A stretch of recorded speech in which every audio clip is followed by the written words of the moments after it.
It's another edition of Time About the Movies. We've made it to Thanksgiving weekend 1991, November 27th.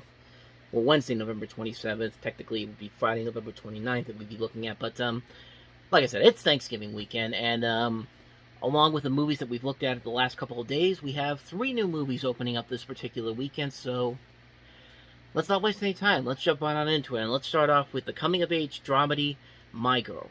The holidays have begun, and so has the fun. Fireball! Because Mac Wait for me! is back Oh no! with a new friend Veda Sultanfuss? I like my name. in a new adventure, Hunt for your life! facing a whole new challenge. Have you ever kissed anyone? No. My Girl, Better not tell anyone. Better not either. rated PG, coming Wednesday, November 27th to a theater near you.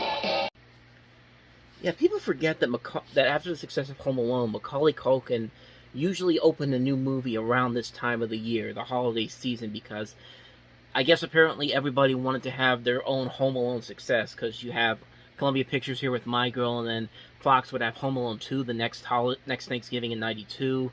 93, they would have The Nutcracker at Warner Brothers with him in it, and then 94 was when Fox had The Pagemaster and Warner Brothers had Richie Rich. Pagemaster came out for Thanksgiving, Warner Brothers for Christmas, and I guess the whole idea was that everybody just wants to go see a Macaulay Culkin movie around the holidays, so hopefully that would have the same kind of success factor, and yeah, not so much. I mean, none of the movies he was in during that time period were bad, but they didn't reach that same, most of them didn't reach the same height as the original Home Alone did. But, Michael came pretty close. I mean, this is a really damn good movie. And it does show that, hey, Macaulay Culkin isn't just the cute kid that you see in Home Alone. He's a good actor, and he was great in Home Alone. He's really good in this. I like the chemistry that he has between the girl in this movie, Anna Chlumsky, who really shines in this movie. I'm actually surprised that she didn't really do a whole lot in between the 2 My Girl movies and then later on down the road in Veep. But she got really hot when she was on Veep. I saw her and I was just like, wow, she really grew up pretty well, and she was still a pretty good actress. I mean, I watch Veep all the time. Great show. I thought she was one of the strongest things about it. And yeah, she really was great on that show, and I kind of want to see her do more stuff because I think she still is a really good actress. But this movie here really does show why she became such a good actress, because for her first film role, this is a really good start to her career, playing probably one of the coolest names ever, Veda Sultanfuss. I mean, I don't know if that was based off of something the writer had or something with the director or the producer, but that's a great name that they used here, and it's like I said before, it works. It also helps that she's played very well by Chlumsky.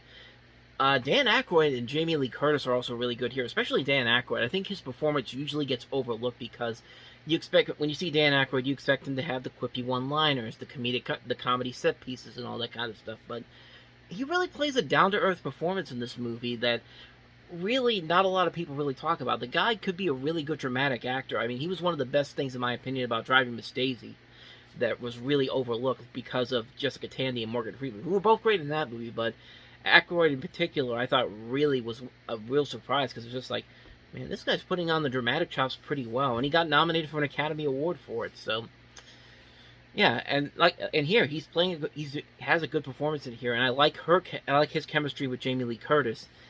I also find it amusing that the marketing for this had Macaulay Culkin all over it, even though if you see the movie, it doesn't quite end well for him. I'm not going to spoil it or anything. I'm just going to say that, yeah, don't. The marketing shouldn't tell you a good representation of what happens in the end, But overall, yeah, the movie is very good. It does balance the comedy and the drama really well. The dramatic moments are very well done. Like I said, these young actors really put their all out there, and they don't ever feel like they're forcing the emotions on you. It feels genuine. It feels very realistic, and that's really what I love about this movie. Nothing ever feels forced onto you, like most similar kind of coming-of-age movies sometimes do. Most of them do end up pretty well, but you get that one every once in a while that tries to force something on you. Like it's trying to force really bad comedy on you, or cliched, riddled, generic drama, like something you'd see on a made-for-TV movie of the week, but this movie doesn't do any of that. It's very genuine, it feels very down-to-earth, it feels very realistic, and that's really what I like about it. It's a movie that really has grown with me over time. It's a movie I'm glad that I got a chance to rewatch again recently and really discover that this is actually much better than I remember as a kid, because I didn't think it was bad as a kid, but my sister loved it more than I did. That's probably the best way to describe it, but years later, now that I've grown up and I've seen it again, I'm glad I got a chance to rewatch it again to realize that this movie really was something special. It's a really good movie. If you haven't seen it, definitely check it out. My Girl, fantastic film. So with that said, let's go ahead and move on to the next movie. Another fantastic film that came out this weekend, and that was Hearts of Darkness, A Filmmaker's Apocalypse. He is one of the most acclaimed and controversial filmmakers of all time. In 1979, his adaptation of Joseph Conrad's Heart of Darkness captured the horror of Vietnam and instantly became a classic. My film is not a movie. My film is not about Vietnam. Vietnam. It is Vietnam. It's what it was really like. It was crazy. My greatest fear is to make a really embarrassing, pompous film on an important subject, and I am doing it. I said, I don't know who this guy is. Who is this Willard? And Francis just looked me square in the eye and he said, he's you. I would have done anything. He had convinced me that this was the first film that would win a Nobel Prize, you know. It was like you were in a dream or something, you know. It'd say scenes unknown on the call sheet. You just would show up, you know. You didn't know what they were going to do. I was not in the greatest of shape, you know, as far as like my career was concerned. It was delightful to hear that I was going to go do anything, anywhere. Yeah, but are they seriously saying that Marlon would take $1 million and then not show up? I swallowed a book. I mean, it's not in the cards that we're not going to finish the movie. You know, I felt that he'd do whatever he had to do. He'd borrow the money, but part of me was just fearless in that regard. It really didn't matter. It's one thing to go over there for 3 weeks with like 5 people, but if you go over there as a big Hollywood production, they're going to kill you.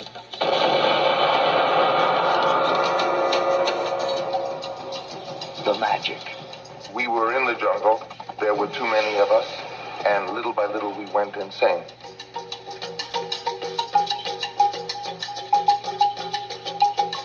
The madness. What are they going to say about him? What are they going to say? He was a kind man. He was a wise man. He had plans. He had wisdom. The making of Francis Ford Coppola's Apocalypse Now. I love the smell of napalm in the morning. The questions that I kept facing, I couldn't answer. Yet I knew that I had constructed the film in such a way that to not answer would be to fail. Hearts of Darkness. A Filmmaker's Apocalypse. So we've had a lot of documentaries talking about troubled movie productions. We've had stuff like Empire of Dreams talking about the production of Star Wars, the original Star Wars from '77. The unsuccessful adaptation of of Dune, which was Jodorowsky's Dune. Lost Soul, the documentary about the making of the '96 version of The Island of Dr. Moreau. Lost in La Mancha, talking about the Terry Gilliam's original The Man Who Killed Don Quixote. The Death of Superman Lives, What Happened. Jim and Andy about the making of Man on the Moon. The Sweatbox about The Emperor's New Groove.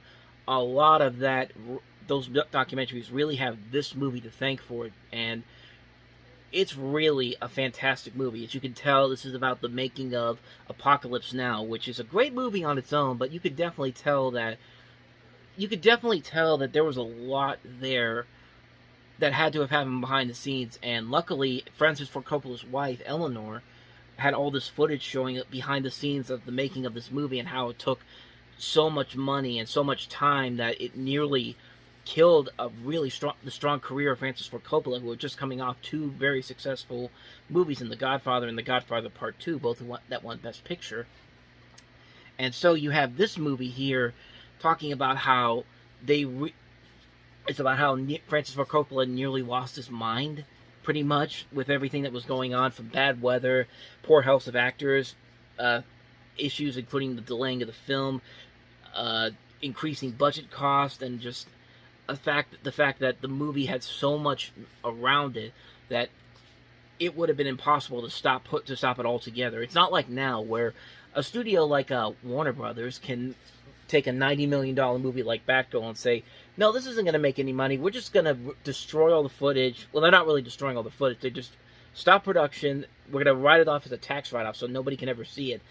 You could never do that with a movie like this in 1979. They would have destroyed that studio head for that. But evidently not today's case. But I did hear recently they were going to do that the other movie they canceled production. They were going to let them finish Scoop Holiday Hunt. So fingers crossed that maybe one day Batgirl will eventually get a chance to be finished. But I'm getting completely off subject here. Let's go back to this movie here, because this is a really good documentary. It's a really good documentary mixing the old footage with the newer footage with the people involved in the project, including Robert Duvall, Dennis Hopper, George Lucas, John Millis, one of the co-writers, Martin Sheen, just these great people talking about the making of this film that was really an adventure to make, and it definitely shows in this documentary. Something I found interesting was that one of the directors of this Fax Bar later went on to do create Mad TV, which is, of course, the most successful competitor to Saturday Night Live in late-night television.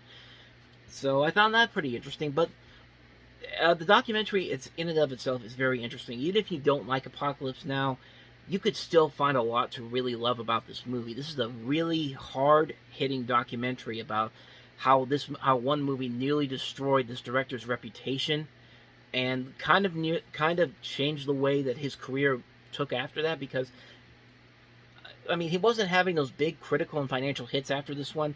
Once in a while he might, but most of his movies in the 80s, I am of the belief that they weren't terrible.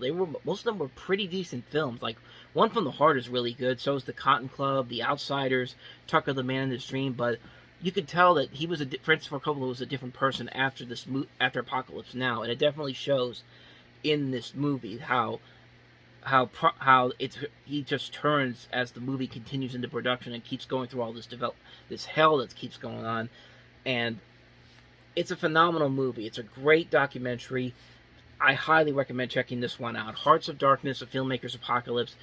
Credit Fax Bar, credit George Hickenlooper, the late George Hickenlooper, and Eleanor Coppola, and of course Francis Ford Coppola, and all these people for making such a great documentary.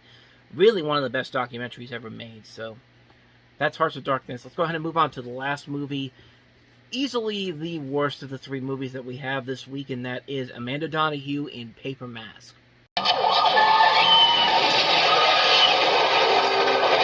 Where one man's life ends, another man's deadly charade begins. I stole his papers. I am working to stop the Hennessy. Simon Hennessy, I'm in casualty. Oh, please, trust me.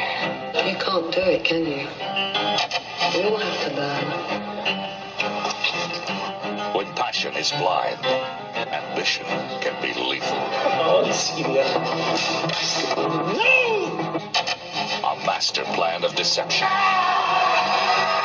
You forgot something rather important. With one fatal flaw. Dr. Simon Garfield Hennessy. Dr. Death! I met a friend of yours called Alison. She remembers you. She went to your funeral. Now they're both running from the shadow of truth. If I help you, I'm as guilty as you are. And playing doctor, he's playing with death. Anyone can hide behind a paper mask. You don't know the first thing about me. Amanda Donohue, Paul McGann, Paper Mask. I mean, it doesn't look terrible, but it really, you can pretty much see everything that's going to be coming from this. You can tell what the twists are going to be. You can tell what's going to happen. You can tell what's going to happen between these two.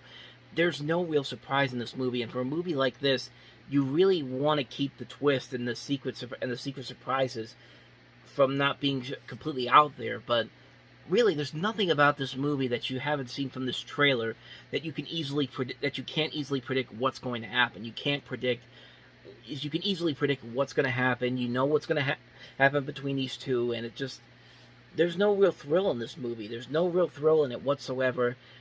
It's a movie that really doesn't work. It has some potential to it, but it just doesn't really work as much as I think they wanted it to. So, like I said, easily the worst movie of the three that we had this week, but that's Paper Mask for you.